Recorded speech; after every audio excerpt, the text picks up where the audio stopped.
Let us go then, you and I, when the evening is spread out against the sky, like a patient etherized upon a table. Let us go through certain half-deserted streets, the muttering retreats of restless nights and one-night cheap hotels, and sawdust restaurants with oyster shells, streets that follow like a tedious argument of insidious intent, to lead you to an overwhelming question. Oh, do not ask what is it. Let us go and make our visit.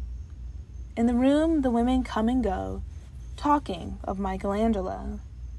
The yellow fog that rubs its back upon the window panes, the yellow smoke that rubs its muzzle on the window panes, licked its tongue into the corners of the evening, lingered upon the pools that stand in drains, let fall upon its back the soot that falls from chimneys, slipped by the terrace, made a sudden leap, and, seeing that it was a soft October night, curled once about the house, and fell asleep.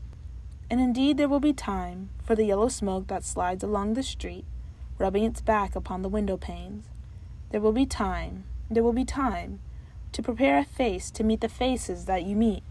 There will be time to murder and create, and time for all the works and days of hands that lift and drop a question on your plate. Time for you, and time for me, and time yet for 100 indecisions, and for 100 visions and revisions before the taking of a toast and tea. In the room the women come and go, talking of Michelangelo. And indeed there will be time to wonder, do I dare, and do I dare? Time to turn back and descend the stair with a bald spot in the middle of my hair. They will say, how his hair is growing thin. My morning coat, my collar mounting firmly to the chin, my necktie rich and modest but asserted by a simple pin. They will say, but how his arms and legs are thin. Do I dare disturb the universe? In a minute there is time for decisions and revisions which a minute will reverse. For I have known them all already, known them all. Have known the evenings, mornings, afternoons. I have measured out my life with coffee spoons. I know the voices dying with the dying fall beneath the music from a farther room. So how should I presume? And I have known the eyes already, known them all, the eyes that fix you in a formulated phrase.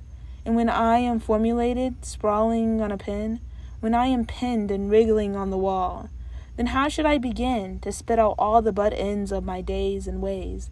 And how should I presume? And I have known the arms already, known them all, arms that are braceleted and white and bare, but in the lamplight downed with light brown hair. Is it perfume from a dress that makes me so digress? Arms that lie along a table or wrap about a shawl? And how should I then presume? And how should I begin? Shall I say, I have gone at dusk through narrow streets and watched the smoke that rises from the pipes of lonely men in shirt sleeves leaning out of windows? I should have been a pair of ragged claws scuttling across the floors of silent seas.